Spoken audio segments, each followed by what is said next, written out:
Amen.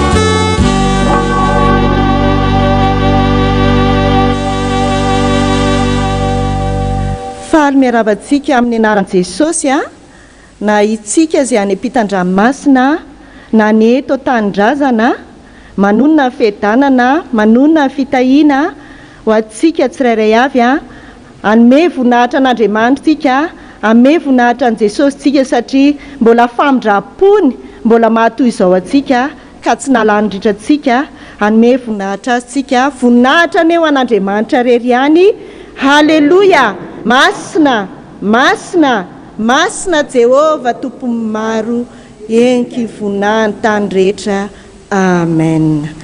Amaky ny salamtsika ho fiderahantsika an'Andriamanitra.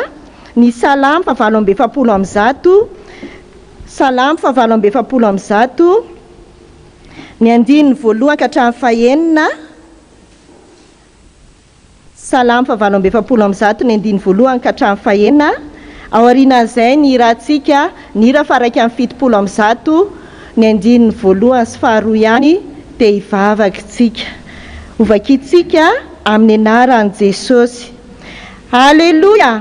Midera any Jehova ary tany rehetra, midera azy any ambony, midera azy ny anjeliny rehetra, midera azy ry miaramilany rehetra, midera azy ry masoandro amam-bolana, midera azy ry kintana mazava rehetra, midera azy ny lanitra ianareo rano ambonin'ny lanitra.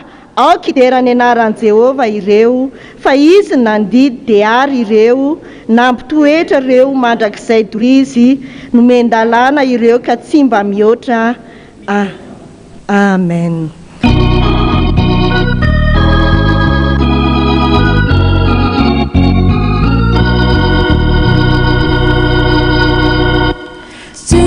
Panjaka malaza nutupu panjakana mahery sy tsara indrindra ka izy noarona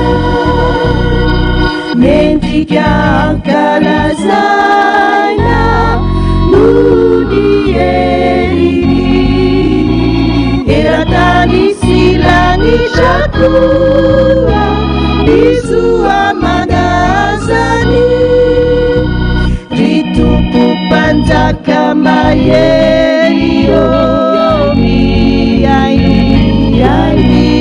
Ayu Avi mana kitupu izai Fatupu ni eri rechiana Simi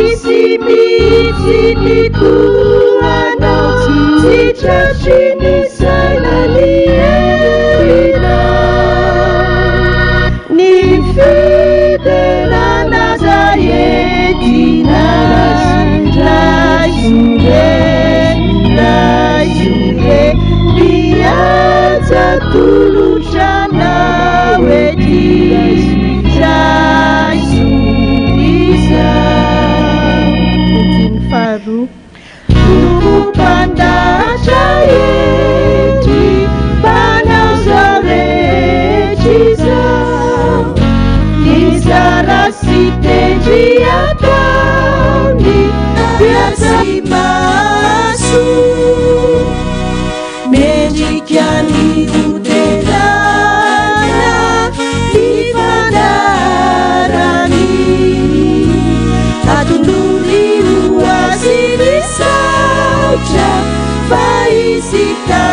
Ritupu panjaka mayerio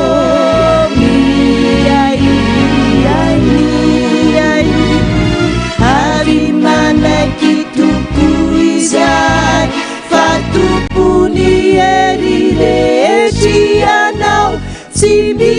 mihitsy ny toana tsy tratry ny saina ny erina ny fiderana zay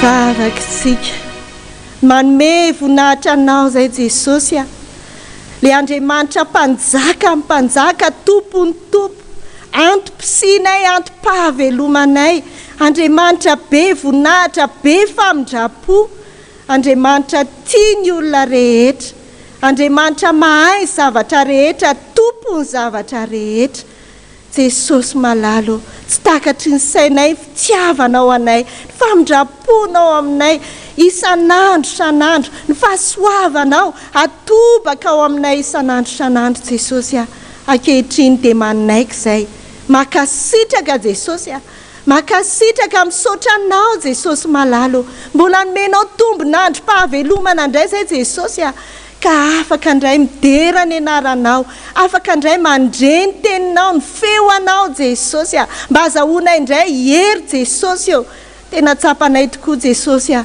ny teninao hoe masoko sy mifoko teo aminareo mandrakariva misaotra betsaka era-po era-tsaina era-panahy Jesosy a misaotra ny fitiavanao misaotra Jesosy a fa tsara ianao sady mpanao tsara Jesosy ka ankehitriny izay dia manome voninahitra anao tsy tahaka ny fomba ny anjerinao marobe any an-danitra fa tsotsotra ihany Jesosy a manao hoe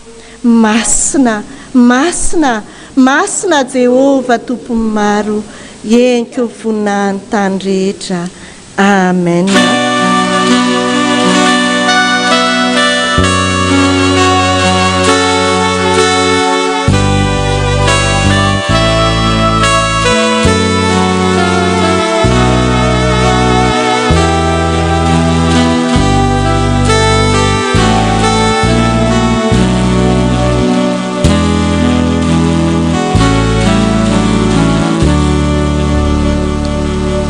Hiditra amin'ny anniversaire sahady tsika reto nisy nanatitra teo am-bavahady a anniversaire dia faly miaraba zay rehetra manana anniversaire na tsingeritaona ny mariage io na nandraisananao mpandray io na zay rehetra mety heverinao fa anniversaire indrindra moa fa naterahana dia ovakiny izy reto a anniversaire Ramavorona Tenaina Misa Domona anniversaire 26 juillet 2020 dia tiako misy anniversaire anankiray a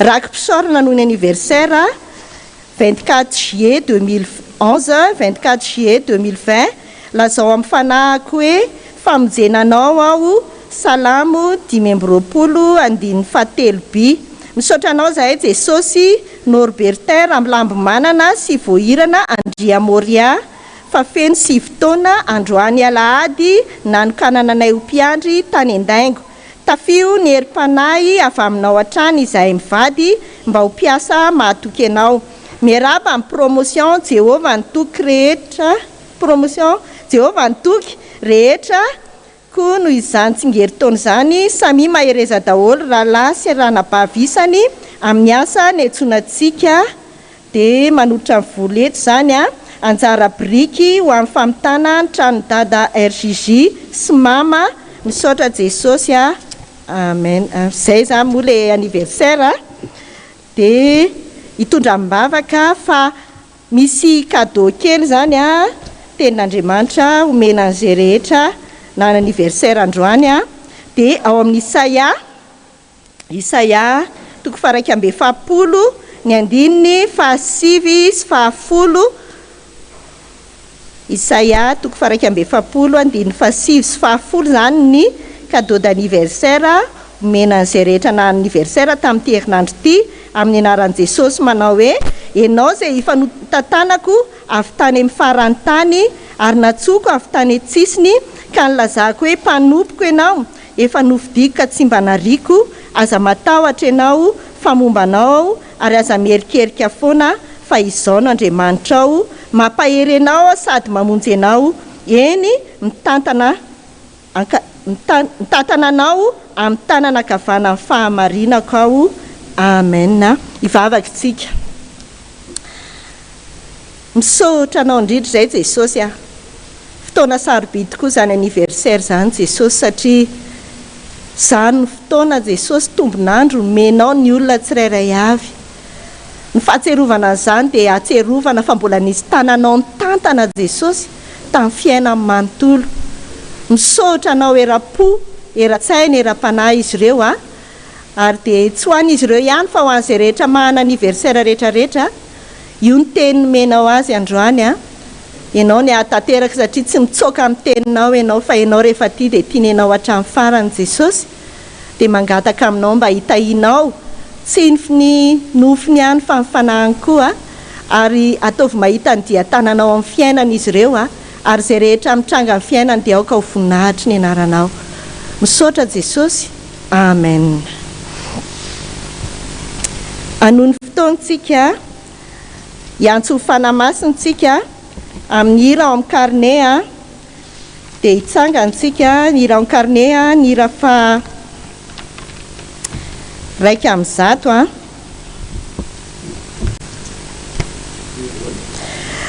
fanahy hiran'ny groupe baza ny hirantsika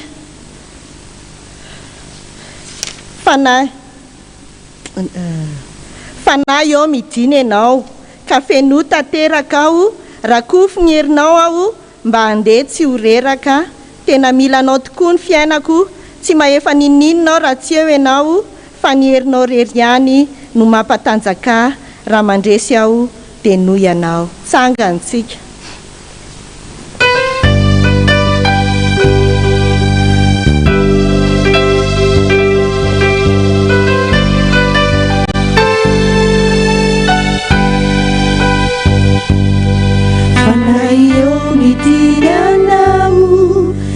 Feno tanteraka rakofinierinao ao mandeha tsy ho reraka fanahy eo midiny anao ka feno tanteraka rakofinierinao ao mandeha tsy ho reraka.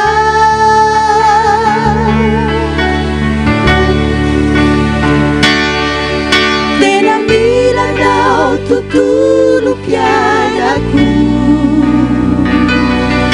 tsy mahefa ninonao raha tsy eo ianao fa ny herinao rery ihany no mba mampatanjaka raha mandresy aho telo.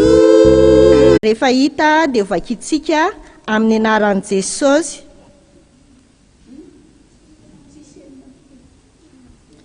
Telo amby telopolo azafady tompoko. Matio 9:7. Ho vakitsika amin'ny anaran'i Jesosy. Fakatsao aloha ny fanjakany sy ny fahamarinany dia hanampo anareo zany rehetra zany. Ray Masino manamasinanay amin'ny fahamarinana ny teninao fahamarinana. Amen. Amin'izao fotoana izao tokoa ry havana dia be da be ny zavatra etiken'ny olona ka tsahan'ny olona amin'izao fotoana izao, amin'izao fiainana izao. Androany na dia fatany ary izao ny tenin'Andriamanitra averintsika ka tsao aloha ny fanjakako sy ny fahamarinany dia hanampy anareo zany rehetrarehetra zany. Alohany azahoantsika an'izao rehetrarehetra izao zany dia mila alohantsika mikatsaka ny fanjakan'Andriamanitra. Mila mikatsaka amin'ny fanjakan'Andriamanitra fa mandrakariva ny fahadisoan-kevitry ny maro dia aloha hanana an'izao rehetra izao, izay vao hikatsaka ny fanjakan'Andriamanitra sy ny fahamarinany. Fahadisokevitra be mihitsy izay. Fa raha te azo n'izao rehetra izao ianao satria tsarovy fa ny Andriamanitra ivavahantsika dia tompony zavatra rehetra ary mahay ny zavatra rehetra, mahay manangana na dia maty ary. Izany io Jesosy io. Ny teniny eto androany, averina tsara io tenin'Andriamanitra io, mba tena iraikitra any am-pontsika sy ao an-tsaintsika, ka tsao aloha. Ohatra ny hoe raha olona anankiray anamboatra gâteau izy tsy tonga dia afanainy lafaoro dia ampidiriny ao ilay molina fanaovana gâteau, fa tsy maintsy kapohana aloha ny atody, tsy maintsy asiana lafarinina, tsy maintsy asiana siramamy, ohatra izay koa.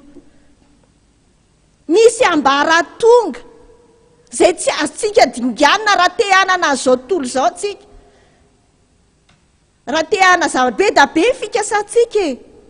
Ary ao anatin'izao amehana ara-pahasalamana izao, ao anatin'izao aretina Covid-19 izao be da be miasa saina hoe anahoana fiainana ao aorianan'izao. Toa be da be ny orinasa mikatona.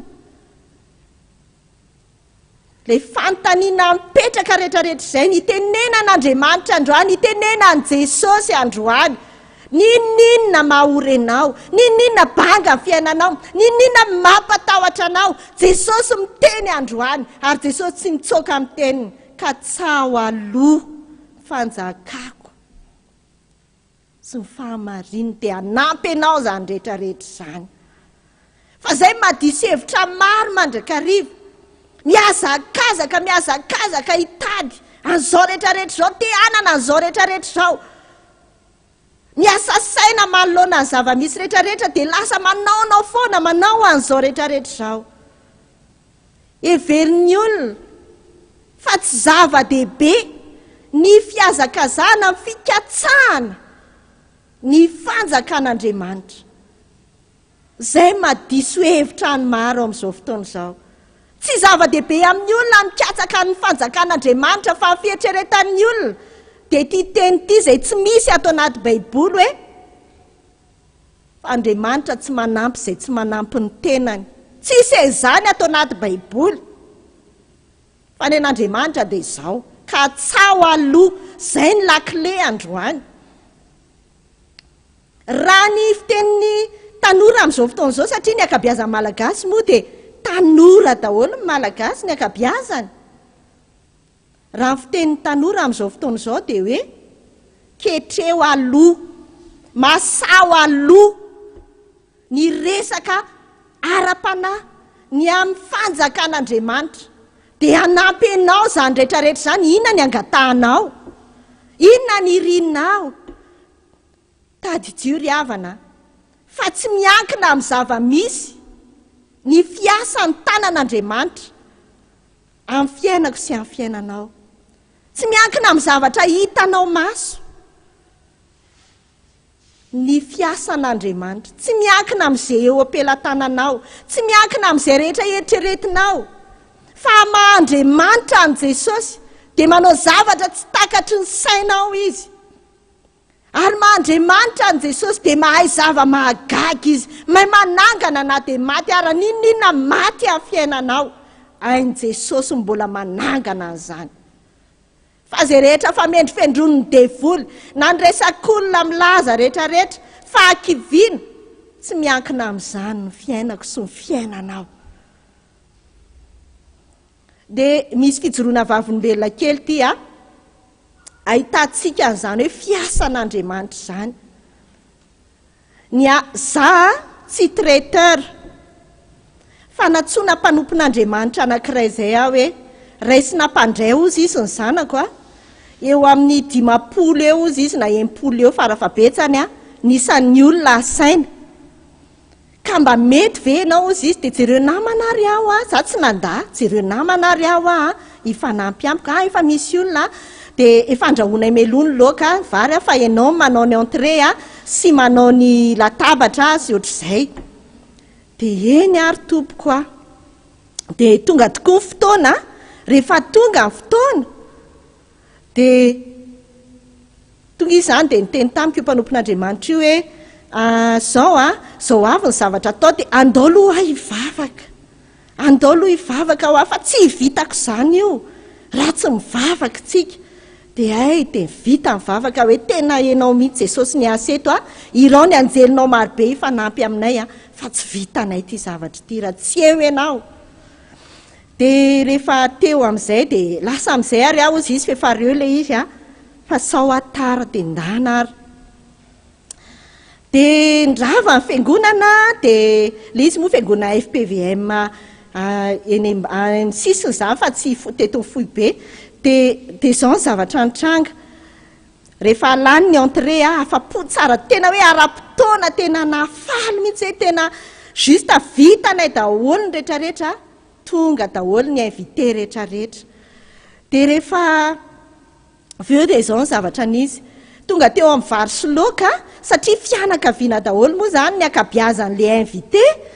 Dia tonga teo amin'ny vary sy laoka dia za zany mpandoatra laoka hoe alondry ozy izy le mpon'Andriamanitra no mandoatra laoka fa ty rahavavy ty no mandoatra vary. Dia efa misy akizikisy fianakaviana ihany moa izany satria lanona azy moa dia izao daholo ny teneny zareo le fehany asio an'le fehany hono nenay le ty tably ty hono asiana fehany ty hono fehany ty hono fehany zay daholo ny tenen'le olona tao. Dia jereko nefa hoe Jesosy ny tena tsy hitako ny songadina tao le lohany sy le tenda sy le ohatr'izay sisa ny tena hitako ny songadina tao. Dia teo zany ny zavatra nafinaritra tao anatin'ilay izy dia tsy manana saina anaty hoe-po hoe ndeha atsoky le rahavavy mpanompon'Andriamanitra fa le tsy antso azy fa ivavahako ty vilany ty reto laoka reto dia asio fehany be da be eo ato Jesosy fa mikomandy fehany daholo le olona.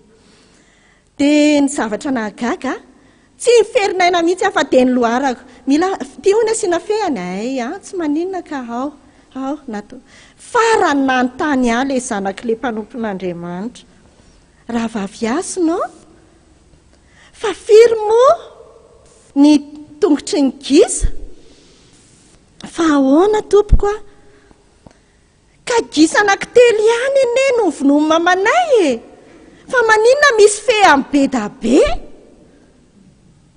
za koa raha mba gaga ain Jesosy zany ho mantsy azy. Dia loharana dia avy eo dia nisy fianakaviana hoe tsy aritra n'le sakafo fa hoentina mody ny laoka. Dia tsy maninona ho fa tsika samytsika ihany dia aiza ary ny asiana azy dia mbola ahoana indray ny teny le olona asio fehany. Dia eny ary vita somatsara amin'ny fety rehetrarehetra. Dia izao nataon'ilay mpanompon'Andriamanitra mantsy misaotra betsaka raha vaviasina misaotra betsaka fa vita somatsara le izy fa mitondra laoka ao hoan'ny ankizy hoan'ny any an-trano mba mitondra ao jereko mbola feno fehany tao. Ngisa iteny ianao hoe fa mangamanga moa 100 000 iteny ianao efa misy firy moa ny ohatrinona moa ny 100 000 anankifolo ho gaga ianao lasa tsy hainao tampoka aminao daholo ny fitahian'Andriamanitra aminao raha nikatsaka ianao androany ka tsao mihitsy eloha dia aza miasa saina ny lohalika ampiasaina. Ijery ny amin'izany hoe fikatsahana ny fanjakan'Andriamanitra izany tsika fa ahoana tokoa moa ilay mikatsaka ny fanjakan'Andriamanitra. Hoy ny tenin'Andriamanitra any amin'ny Malaka any toko voalohany any ny teny hoe raha ray aho ozy izy dia aiza izay atsako raha tompo aiza izay tahotra. Izay ny tenin'Andriamanitra. Manahoana ny fanajanao an'io an'Andriamanitra io? Manahoana ny fanajantsika an'io Andriamanitra io? Ao anatin'izao fioboan'izao ao anatin'izao confinement izao matoa mbola nitoy kely io Andriamanitra mbola te hampandiny tena sy hampandiny tena anao. Satria tady hazakazaka tsy hikatsaka amin'ny fanjakan'Andriamanitra ny olona nefa zay ihany ny vahaolana tokana. Ampisy fitahiana sy valim-bavaka amin'ny fiainana. Manao ahoana ianao rehefa mifo maraina? Mba tena tonga ve dia tsaronao hoe tokony hivavaka. Manao ahoana? Sa maika ianao noho ny amin'ny asanao, noho ny amin'ny ora maika hanenjika bus, maika hanenjika fiara, maika ny olona miay, maika ny olona fa maika ho aiza e. Ao anatin'izao fioboan'izao mandiny tena kely hoe aiza ary azany mihazakazaka. Be da be ny diso lalana, be da be mampiasa lakile tsy izy, fa ny lakile androany tsy misy afa-tsy izay. Ka tsao aloha fanjakako sy ho fahamarinako dia hanampy anareo izao rehetrarehetra izao, ho azonareo izay angatahanareo raha araka ny sitrapon'Andriamanitra. Fahavariana ny olona amin'izao fiainana izao. Ka na zavatra tsy mety ara ny fanambadiany lasa milany vavy samy vavy dia ohatrany hoe mety, ohatrany hoe normal. Satria mihazakazaka any amin'ny tsisy ny olona. Zany hoe rehefa tsy mihazakazaka any amin'ny fanjakan'Andriamanitra dia mihazakazaka any amin'ny fanjakan'ny devoly ny olona tsirairay avy. Mampanaelo be zany nefa tady fitahiana. Ilaina ny fanajana io Andriamanitra io. Ilaina koa ny tahotra azy zay nataony hoe raha tompo aiza zay tahotra. Manahoana fatahoran'ny olona an'Andriamanitra satria teren'ny fiainana ve izy ka vitany na dia mamon'olona ara rehefa zay ny azahoany ny vola. Ka tsao aloha. Araka voambarako teo hoe ny fitenin'ny tanora ny Lekatsao dia hoe ketreo. Ary ny tanora moa zany amin'izao dia manontany foana misy ketrika any. Zany filazan'ny tanora, inona ny ketrika any? Misy masaka be ve any? Fa androany Jesosy miteny amiko sy miteny aminao. Ketreo aloha fanjakan'Andriamanitra dia hanampy anao zany rehetrarehetra zany. Masao mihitsy ny fanomponao an'Andriamanitra. Misy ene mikatsaka voninahitra fotsiny ny olona mikatsaka titra fotsiny hoe za mpiandry, za dekona, za pasteur, za hiraka, zany niketrehan'ny olona, zany nikatsahan'ny olona. Diso be. Fa ianao raha mikatsaka an'Andriamanitra tsy hoe ratsy ny manompo an'Andriamanitra. Raha tena mikatsaka an'Andriamanitra ianao raha tena mikatsaka an'Andriamanitra zao sy ianao dia manaova mihitsy aloha divorce amin'ny devoly. Manaova mihitsy divorce amin'ny devoly androany. Jereo daholo izay tsy araka ny sitrapon'Andriamanitra ao atokantranonao ao. Manam-potoana tsara ianao zao. Hijanonanao an-tranao, ahitanao any zavatra rehetrarehetra tsy araka ny sitrapon'Andriamanitra ao. Jereo sao dia mbola misy tavoahangy toko manome voninahitra an'Andriamanitra atao haingon-trano, manome voninahitra ny devoly atao haingon-trano. Jereo manaova mihitsy divorce amin'ny devoly. Jereo sao dia misy zavatra azo tany tsy fahamarinana ao atokantranonao sao dia mbola misy halatra ao. Zavatra nangalarinao.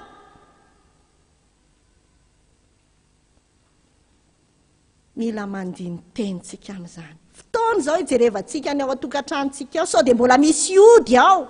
Nalaina tamin'ny fanompo-tsampy. Jereo daholo izany rehetrarehetra izany. Be da be tsy voatanisa. Farana nisy asan'Andriamanitra izay fa amin'izao moa zany ny asan'Andriamanitra dia par telefona daholo dia ilay olona ihany nasiana manadio ny tranony ihany. Dia diovy ilay trano tena nisy boky izay hozy izy efa ela be, boky vetaveta hita tato an-tranonay efa ela be izy io nitehirizina tao. Rehefa nidoran'izay niova ny fiainan'ny zareo. Jereo mihitsy aloha hoe misy zavatra tsy araka ny sitrapon'Andriamanitra ve. Ao atokantranonao, amin'ny fiainanao, jereo fonao. Mety maika ianao ny anadio trano fa jereo koa fonao sao dia mbola maloto fonao, maloto amin'iza fonao. fa zay madio apo ihany mahita n'Andriamanitra. Jereo daholo zany. Ary ny zavatra tenenina antsika dia izao. Mahamaika anao tsy mahamaika an' Jesosy. Fa katsao aloha zay ihany ny fantatry Jesosy ary tsy mitsoaka amin'ny teniny. Katsao aloha. Misy zanako faralahy zay dia mba nahanay etaeta izy zany hoe ho any an-dafy, zany foana ny hirahirany ho any an-dafy ho any an-dafy dia nikarakara taratasy moa tamin'izay fotoana tamin'ny herintaona. Rehefa nikarakara taratasy dia nataony taratasy zany dia nataony dossier rehetrarehetra azahoana visa. Tamin'ny fotoana angalany valy ny vizany naheno feo izy. Izy efa mpiomana tamin'ny 2015 naheno feo izy. Tokanana mpiandro aloha ianao vao mandeha. Taitra be sady nivongivon-doha. Jesosy zany dia Jesosy zany dia. Fa rehefa tonga tany efakana visa refusé visa. Teo amin'izay vao nitomany ahoana ty. Zaho sy nandre feo fa aleo tsoroko aminareo satria miteny foana moa zany mareny ny tena hoe sao dia mba tokony hotokana aloha hoe neny azy. Ohatr'izay foana moa ilay izy. Dia volana juillet io dia nakaty am-piangonana izay dia tonga dia ozy ny mpanompon'Andriamanitra hoe misoratra anarana ianao lefa ao amin'ny dada fa hotokanana ianao. Dia nanaiky izy. Zay moa hoe mpaminany tsy masina tany dia nitokanana tany Ambatombiravavy izy tamin'ny mois de juillet dia izao ny zavatra nitranga. Après ananokana anazy niteny taminy indray ilay feo dia Jesosy zany. Amin'ny Desambra ianao mandeha. Ela be zany Jesosy mbola vao juillet ve izao dia oviana indray zany Desambra zany. Tadidio ry havana. Fa Jesosy manana fombany, manana fotoanany, ary mahamaika anao tsy mahamaika an' Jesosy fa neny Jesosy azo antoka aveny amin'jena fanahinao. Fa inona moa sy ho azon'ny olona ozy ny tenin'Andriamanitra raha ho azony ary izao tontolo izao ka nefa very ny fanahiny. Fa inona ny zavatra nitranga? Tonga tokoa ny 2 Desambra lasa tany an-dafy Soamatsara izy. Ary dia hoy zaho hoe efa hainao tsara izao ny feoany dia mivavaka tsara rehefa any rehefa nitety tamin'ny zanakeo ianao hoe manao ahoana mivavaka tsara. Le fiainana ty mihitsy tsy mety raha tsy mivavaka. Zay ny teneniny tamiko dia tena faly moa zaho tamin'izay fotoana izay hoe mangina amin'izay ny hoe fa fiainana ty mihitsy tsy mety raha tsy mivavaka. Rehefa voataizanao fotoana izao anatin'izao fiobioan'izao dia izao ara-panahy amin'izay io zanakao io fa mety nandritry n'izay azakazaka tamin'ny fiainan'izay mety iny gote dana mianatra tsy nanana fotoana be da be tsika ny anaraha-maso nijerena ny ara-panahiny. Mahamaika antsika tsy mahamaika an' Jesosy ary ny zavatra tenenina antsika dia izao. Mila vita fihavanana amin'i Jesosy koa nefitsika. Mila vita fihavanana amin'i Jesosy koa nefitsika amin'ny fiainantsika satria ny Isaia 7:2 hoe ny fahotanareo izy ny hevitra mampisaraka anareo aminy ka tsy ahitanareo ny tavako. Zay ny tenin'Andriamanitra izay. Dia mila asorintsika fotoana izao ao anatin'izao fioboan'izao manaova mihitsy lista ny fibebahana. Zay moa ny anisan'ny zavatra anankiray tena hoe nampianarin'ny dada Randrenatoandro. Tsaroko mihitsy hoe manaova lista ny fibebahana. Tsory amin'i Jesosy ny fahotanao rehetrarehetra fa ianao rehefa vita fihavanana amin'i Jesosy na ny tsy angatahanao raha ho azonao. Ary ozy koa ny tenin'Andriamanitra hoe mifakazara amin'ny tsotoa dia hiadana ianao. Tadidio ry havana fa tsisy vavaka raraka tany zany. Zany anisan'ny fitsaka tena hoe raha te hikatsaka ny fanjakan'Andriamanitra ianao te azo valim-bavaka ianao be da be moa nareo nandefa mesazy be da be tsy voavaly. Manomboka amin'ny telo maraina matetika no manomboka mamaly ny mesazy ny MP-an'ny olona indraindray tsy voavaly satria tsy azo ataoko totoa koa ilay izy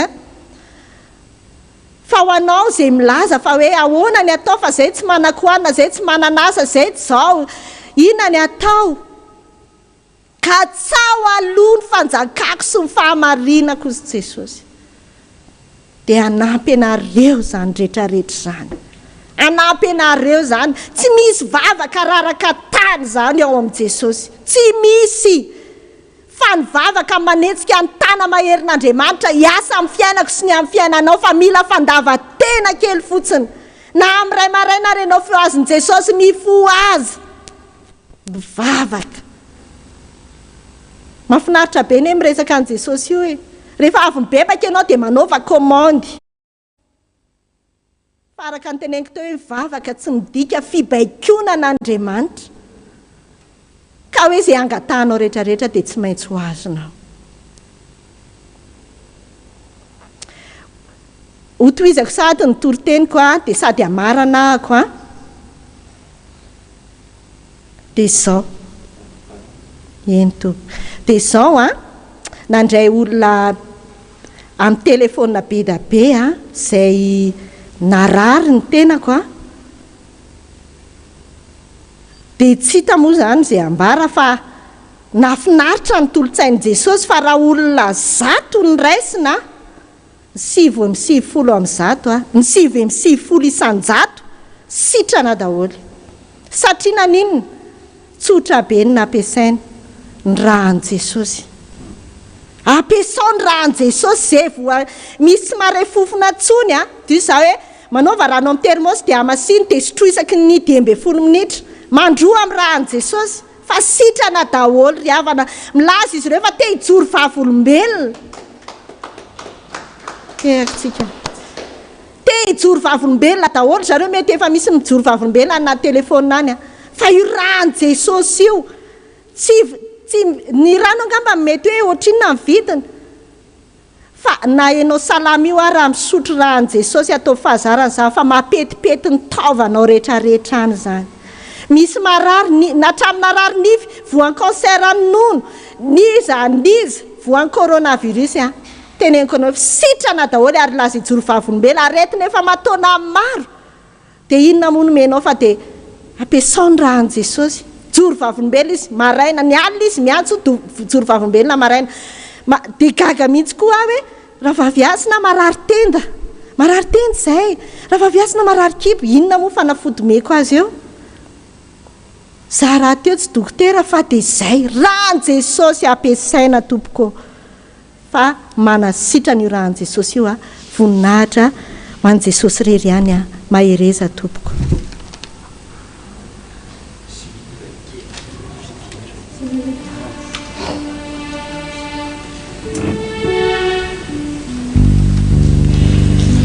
asitsika irakely zany hosorana an'Andriamanitra sambatra Jesosy fa miaraka aminao andininy voalohany ihany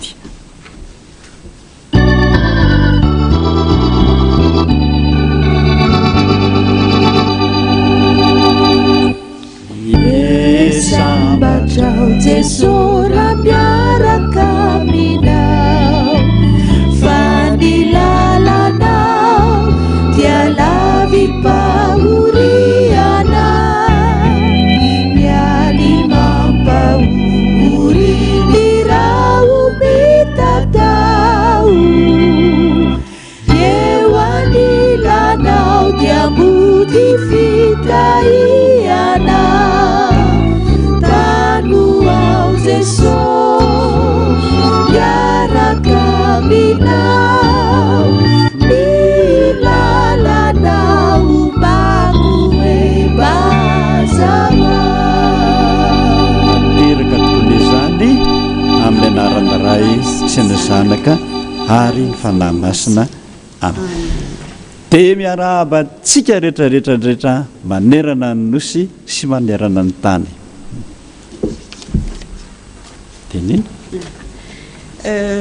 Dad vous dit bonjour à tout un chacun, que ce soit à Madagascar ou dans le monde entier.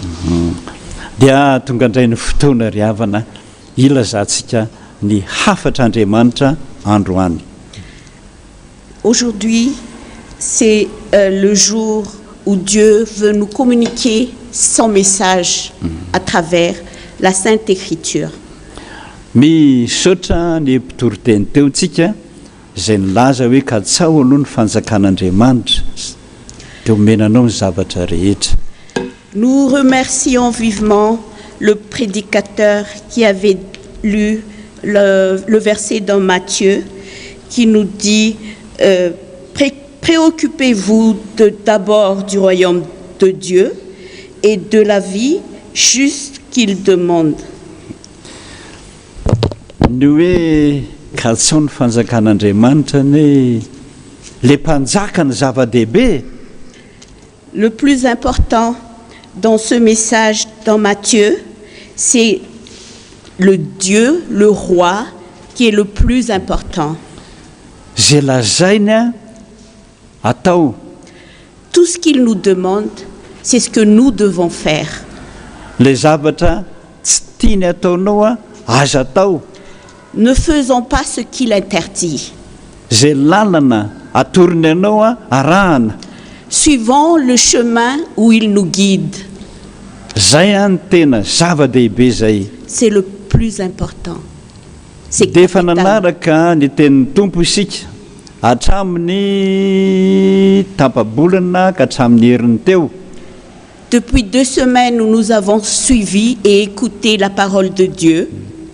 Fa tao izy nilaza hoe mibeba ianareo manaova fa fifadikanina dia hamindra fo aminareo a.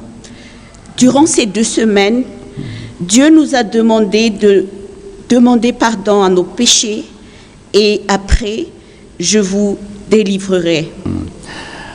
Taterahan'Andriamanitra zany ravana satria nahoana? Et il l'a fait pour les raisons suivantes. Tamin'ny alahady teotsika dia nangataka ny Tompo mihitsy ny hoe tapatapao aloha le coronavirus tahaka amin'ny biby lava amin'ny tenanao rehetrarehetrarehetra. Si vous vous souvenez, la semaine dernière, dimanche dernier, dans le message de Dieu, il était dit que nous devons couper et nous délivrer du mal à travers la jeune fille et de couper tout ce qui est le serpent à l'image du serpent. Et ça a été fait. Ka izay sisa tafikitra tamin'ny tenanao sy ny tongotrao rehetrarehetra dia nataony hoe dory amin'ny afomafy ny Jéhovah. Et ce qui restait sur vous ce jour, Dieu nous a demandé de brûler ça avec le feu précieux de Dieu. La flamme de Dieu, pardon. May daholo le sisa rehetrarehetrarehetra. Il ne restait plus rien parce que tout a été brûlé selon la volonté Tena de nafatra Dieu. izy ny hoe alefaso amin'izay ny anjely marobe sy ny miaramila hamafa an'ireo fakofako rehetrarehetra ny coronavirus. Et après, il nous a envoyé les anges de Dieu pour nettoyer et nous délivrer de tout ce qui restait de ces maux. Faly dia faly ny Tompo raha ny eo tamiko tamin'ny alatsinainy ny alina.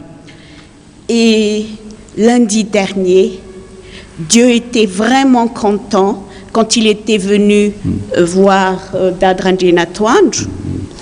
Lazao ny olona rehetra fa ny fibebahana sy ny fifadikanana nataonareo a dia reko avokoa. Et Dieu a déclaré, dit à tous les hommes que l'humiliation, le jeûne et la prière, votre prosternation, je les ai entendus.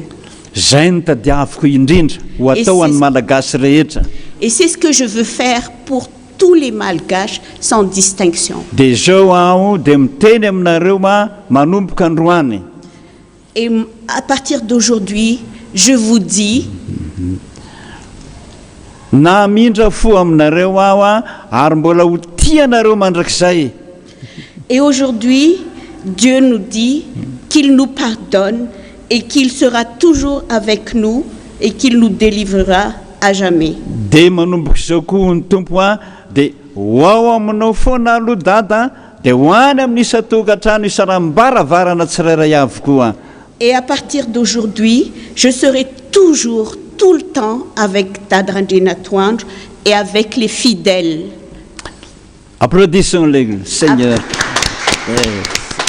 Saotra tompoko misaotra be zava-dehibe noho izany rehetrarehetra zany dia nanafatra izy androany. Et à cause de tout ça, il y a un grand message qu'il veut nous transmettre, que Dieu veut nous transmettre. Satria ozy efa ao aminareo tsirairay avy dia angatao izay tianareo na inona na inona. Et comme je suis déjà chez vous et avec vous, demandez tout ce que vous voulez, tout ce que vous désirez. Zay na tonga andreo mijoro vavolombelona be dehibe amin'ny telefônina tonga aty aminay aty dia sationany ihany no alasaiko aminao androany. Et c'est pour cela qu'il y a une multitude de témoignages qui arrivent chez nous et Dad va nous lire quelques-unes. Izaho ozy izay mijoro vavolombelona eto dia narary vavony mafy dia mafy nandritra ny tapa-bolana. La personne qui écrit là a dit qu'elle avait terriblement mal à l'estomac pendant 2 semaines. Efa saika nahafaty azy zany. Et c'était vraiment grave. Fa ny antson'i Jesosy sy ny sotro ny ran'i Jesosy Mais quand j'ai appelé le nom du Seigneur et dia que j'ai bu l'eau sitrana tanteraka sanctifiée, ohatrany tsy teo. je suis totalement guérie. Gloire à Dieu. Teka ho any tombontsika. Ny faharoa tamin'ny faraparany volana teo, volana jona ho aho izy dia nanomboka nararina zao dahako nanafy dia mafy dia namafy dia nanavy ohatra n'ireny gripa ireny. Vers la fin du mois de juin, il y a une personne qui témoigne que son beau-frère était gravement malade. Il avait une forte grippe. Isakarivo izy dia mangovotra be sady miakatra be ny hafanany. Tous les soirs, il avait froid, il tremblait et sa température s'élevait tout le temps. Tapa-bolana be zao miaratsy ny aretina. Pendant 2 mois, la maladie s'empirait. Lasa sepotra be izy ary ny famonjena nentina nakany amin'ny hôpitaly teto Antananarivo. Et à la fin, il était étouffé et à cause de cela, on l'avait emmené à l'hôpital. Nasiana oxygène, nasiana sérum. On lui avait mis du sérum, de l'oxygène, parce que c'est le remède humain que nous trouvons. Niady-panahy tamin'izany fotoana izany dia zao tapaka foana ny jiro tao amin'ny hôpitaly. Le souci, à l'époque, c'était qu'il y avait tout le temps une coupure d'électricité. Rehefa tapaka foana ny jiro nefa mila respirateur.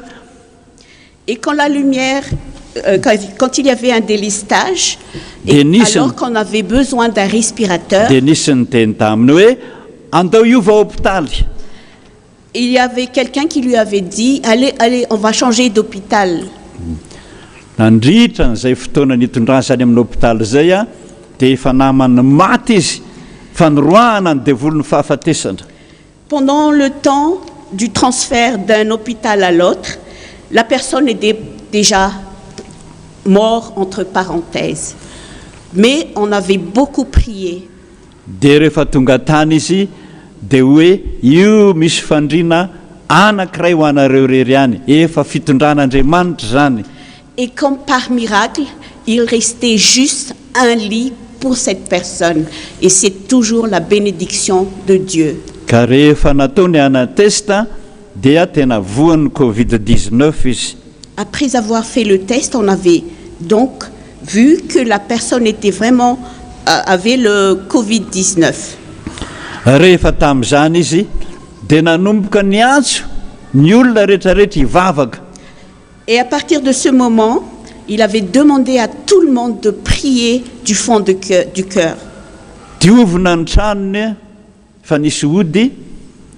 On avait nettoyé sa maison, son domicile, dia parce qu'il y avait nomena ny des rano amulettes, Jesosy. et on avait versé le sang précieux du Seigneur.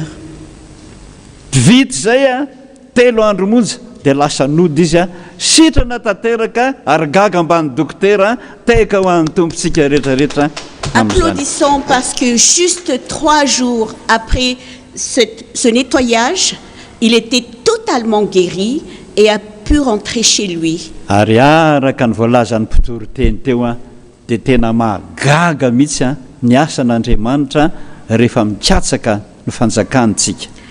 Et d'après ce que le prédicateur avait dit tout à l'heure, quand nous demandons à voir d'abord le royaume de Dieu, tous les miracles de ce monde nous arrivent. Zany a no ametrahany antsika rehetra androany a ny Isaia 7:20. C'est pour cela qu'il nous demande de lire dans le livre d'Ésée, chapitre 29, verset 14, qui se lit comme suit. Au nom de dia Jésus. indroko aho mbola hanao zava-mahagaga amin'ny firenenao. Je vais donc continuer à l'étonner par mes prodiges. Zay avery tsara hoe indroko a mbola hanao zava-mahagaga amin'ity fireneny ty aho. Je vais donc continuer à l'étonner par mes prodiges.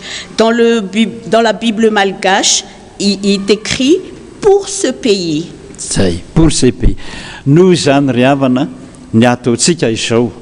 Voalohany indrindra aloha dia ny misaotra an'Andriamanitra, ny midera an'Andriamanitra, mankalaza an'Andriamanitra, mitotorebika mihitsy aloha ny an-trano rehetrarehetra any androany.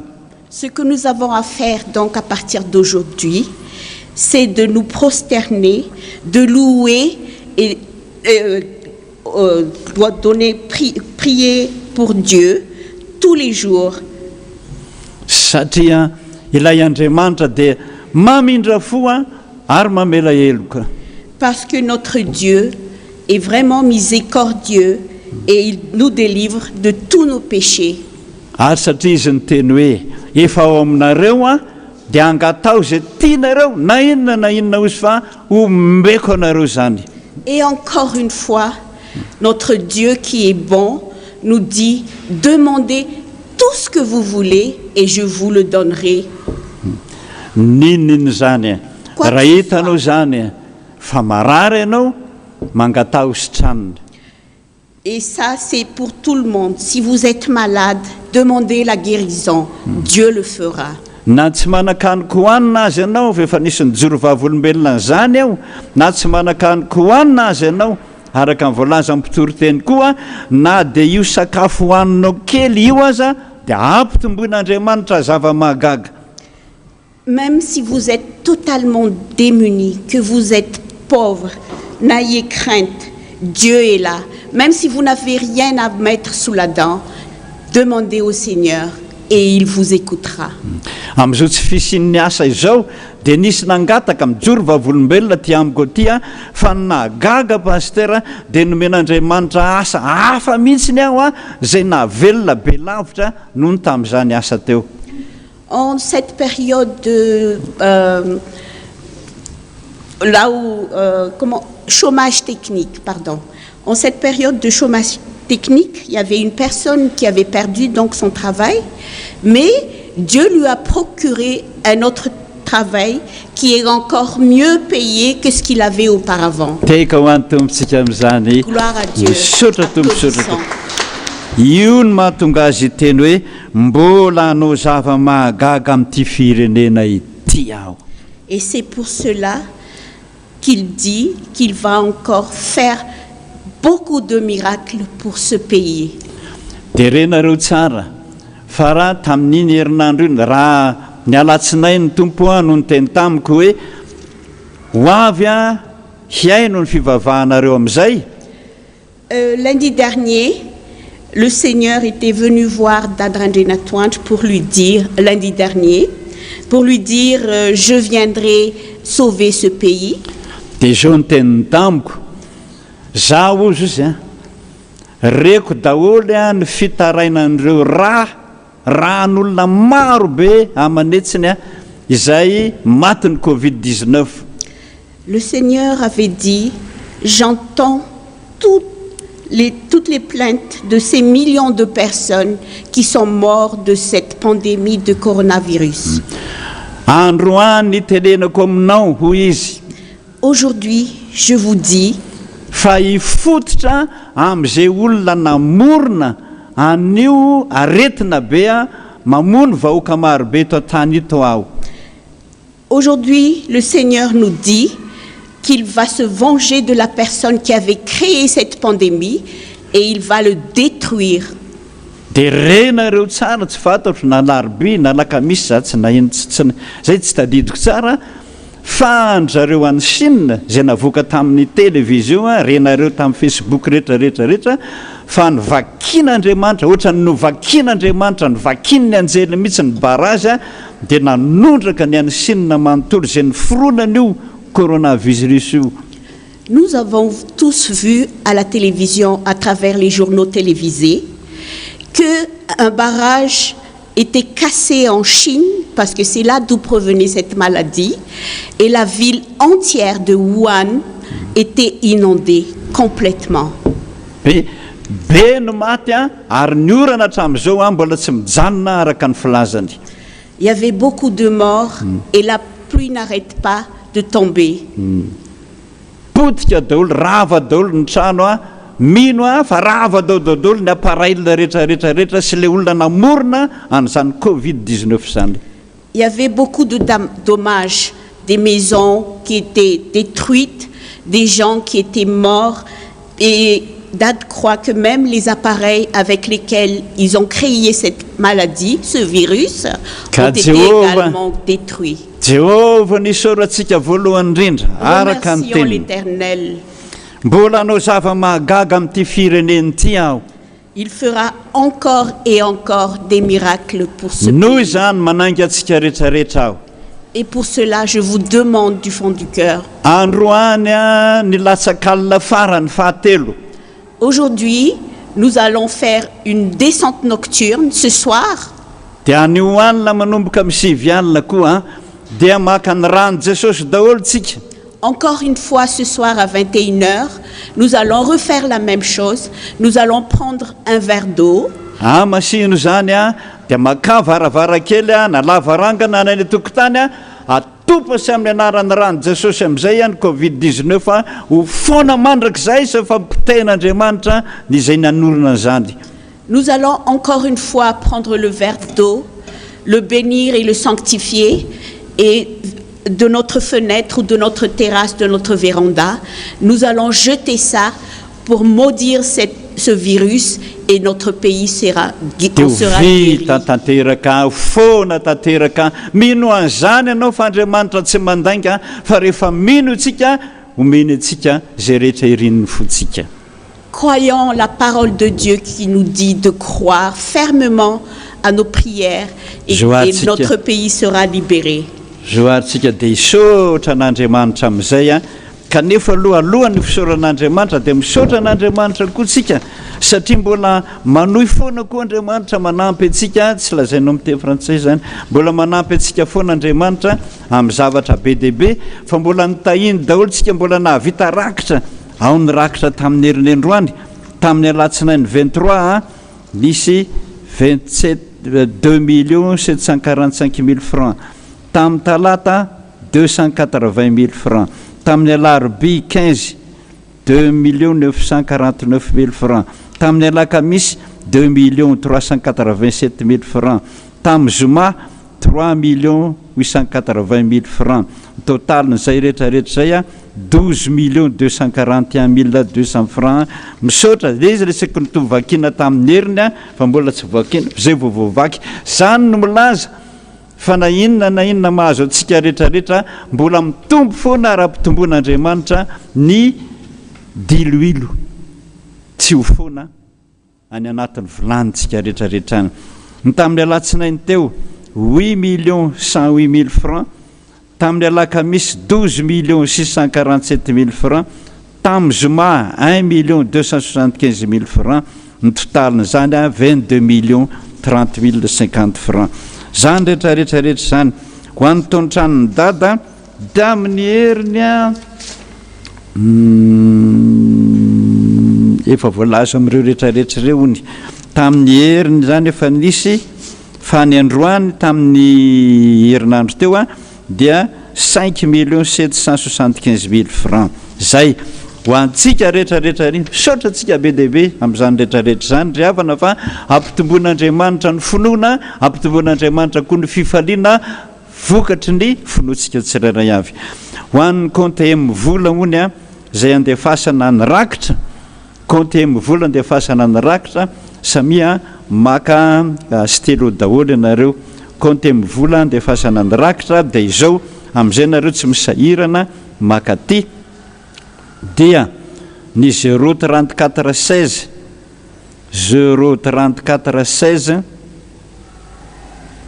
445 99 03416 445 99 amin'ny anaran'ny pasteur Marcelin sy Robert io le raha mbola tahalala zany ianareo a dia mahazo mangataka rehefa avy eo zany no ifalitsika fa zao andriamanitra zao a tsy manadino atsika mihitsy a dia anao ny hira isika faharoambe folo hoe Jehova ô de rainay ianao tsika dia mba mianatra ny namantsika ny fiangonana namantsika any ampitan-dranomasina indrindra fa ny an'la réunion izay isoroko azo manokana mihitsy sady derako azo manokana mihitsy a nanao dika teny io Jehova ô de raina io a dia zao ny azy a atao anatin'ny dika teny ty a anatin'ny firana cantique 17 ao aminareo a an'la réunion a dia mba tsara koa nareo mba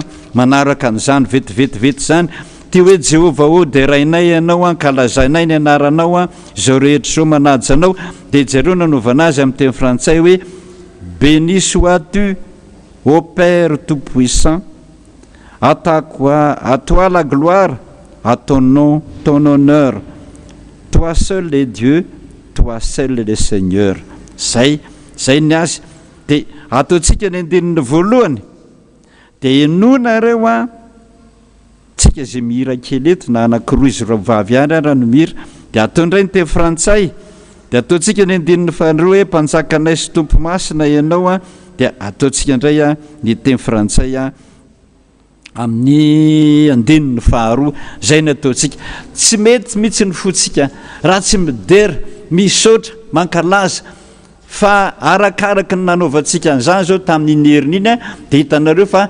miamitombo ny sitrana ary zao tsika amin'ny teny zao a dia fa roa eny ny sitrana noho ny marary teka mahafoan'ny tompontsika fa izany ny teny tia nomeny antsika tsirairay avy tsangantsika rehetrarehetra anao zany fisaorana ho an'ny tompo izany hoe Jehova ô de raina ianao a ary arahantsika teka daholo nareo rehetrarehetra any an-trano mandihiza mitsinja dododododole manao zany hira izany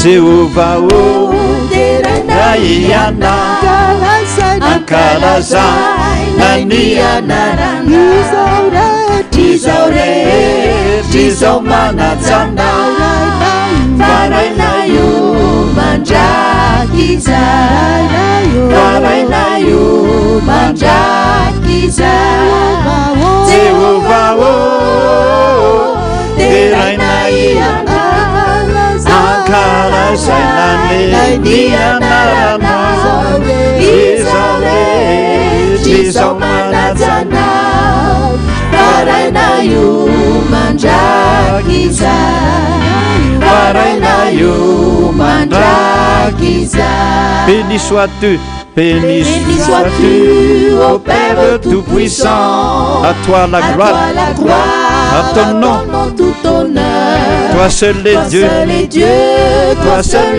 le Seigneur, toi notre Père l'éternel. Béni sois-tu, béni sois-tu, Père l'éternel. Béni sois-tu, ô Père tout-puissant, à toi la gloire. À à ton nom tout honneur. Toi seul est Dieu, toi seul est le Seigneur, toi notre Père l'Éternel, toi notre Père l'Éternel. Pansakanai, pansakanai, Si tompo masina, omena eram-pony asina.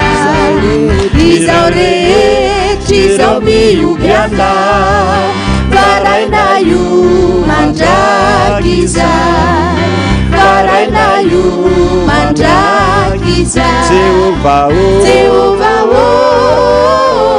teraina ianao, ankalazaina eo ny anaranao. Zao izao rehetrarehetra izao manaja anao, faraina io mandraky izay, faraina io mandraky izay.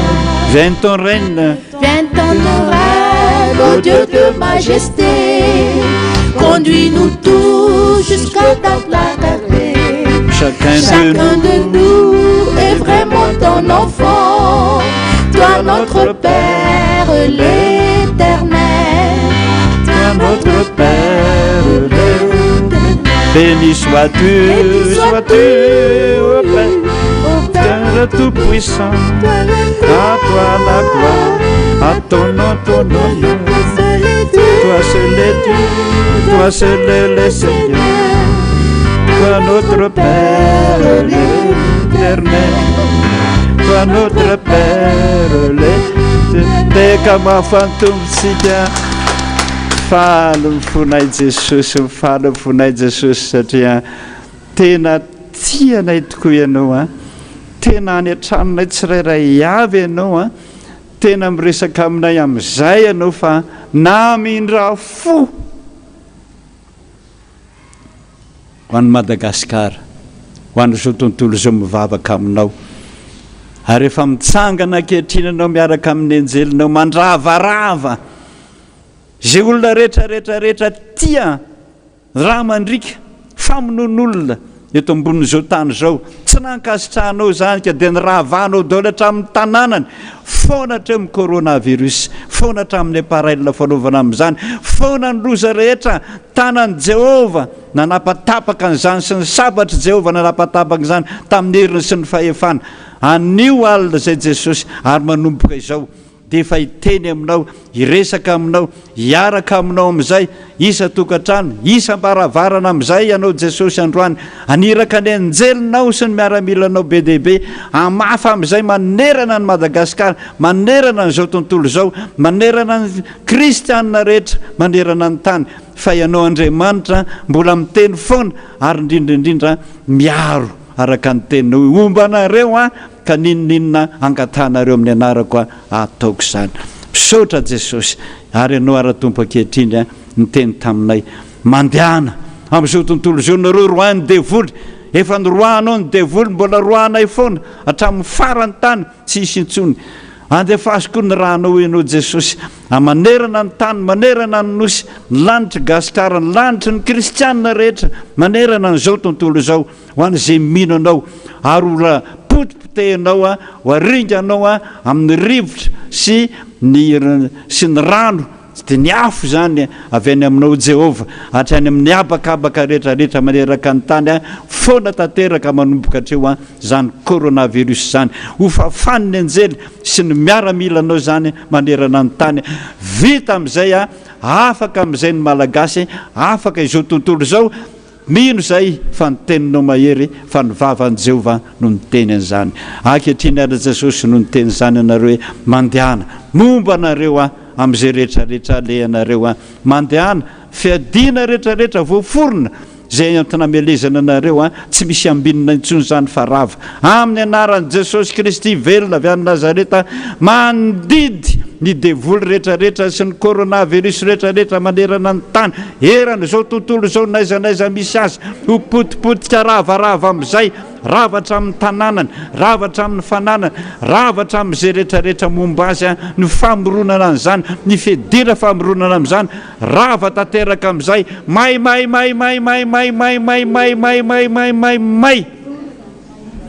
ny anjeliny Jehova amafa zay rehetrarehetrarehetra mbola any na divirusina na virusina hatramin'ny tazo mahery fa ho afaka amin'izay zao tontolo zao fa ny vavan'i Jehova ilay mahery ilay nahafoana ny ranomasina potika rava tahaka ny tany maina zay ilay Andriamanitra mahery netiny Mosesy zay mbola Andriamanitra anatanteraka zany eto ambonin'ity tany ity. Misaotra Jesosy misaotra Tompo, misaotra Jesosy. Fa alohan'ny isarana izay Jesosy dia nono ny laza efa eo aminareo azy zao any amin'isy tokantrano isambaravarana azy zao, inona ny tianao ataoko aminao? Teny aminao Jehova ankehitriny, inona ny tianao ataoko aminao? Fa ny zavatra rehetra hain'Andriamanitra atao. Ray minitra Jesosy ivavahanay aminao any amin'ny tokantrano tsirairay avy any ianao araka ny teninao ianoho ny fivavahan'ny mpanomponao amin'ny zora sy fotoana izao.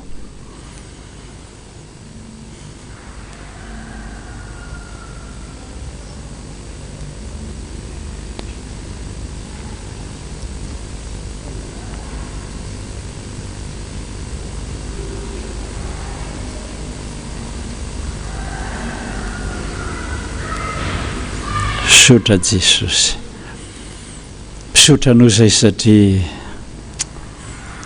olo mahantra amin'ny antso dia ny aina aminao. Manoroka ny tongotra masina izay Jesosy satria tsy mendrika, tsy misy olona nanao ny marina araka ny teninao na dia iray aza. Fa no famondram-pono sy ny rano tembony azy fijaliana dia manahiky mandefitra ianao mamindra fo amin'ny mpanota. Ka dia ndreto izay rehetrarehetra manerana ny tany erana izao tontolo izao kristianina rehetra, mbola velona somatsara, mbola tsy matin'ny coronavirus. Jesosy manoroka ny tongotra masina mandoandika miaraka misaotra anay izay rehetrarehetra manao hoe misaotra Jesosy, misaotra fa Andriamanitra mahery ny Andriamanitra, Andriamanitra tsy toa manana ny fiadiny rehetra. Zany no momba anay, tsy atahotra tsony zay na amin'inona na amin'inona, ary mino zay fa andresatra amin'ny farany. Misaotra Jesosy, misaotra Jesosy, misaotra anao. Ao ry olona maro be nanao vavaka na any amin'ny voadina taony, lazaina rehetrarehetra any amin'ny radio rehetrarehetrarehetra any.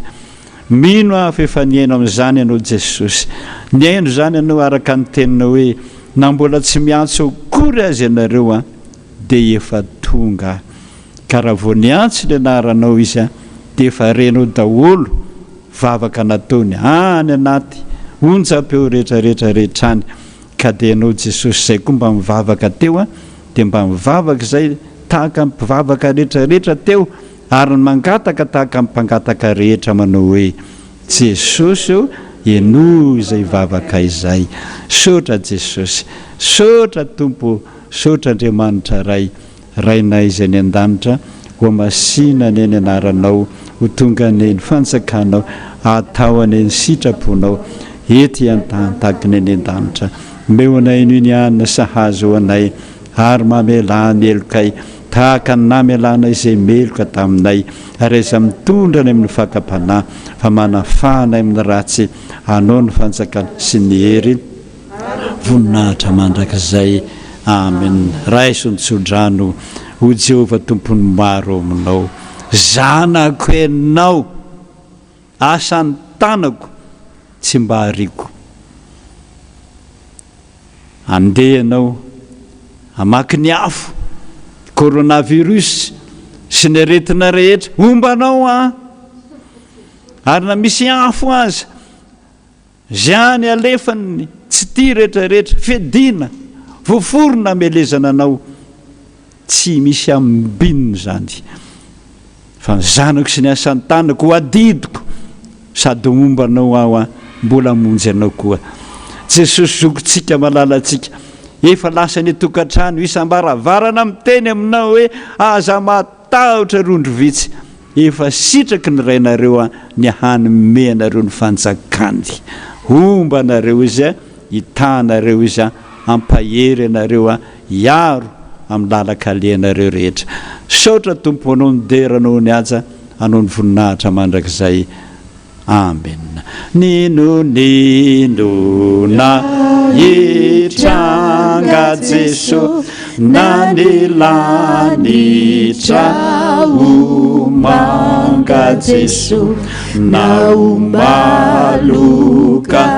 mangina Jesu Deu feno fifalina Jesu ni futona de andalu Jesu fatsisy ampi malu Jesu ramiurina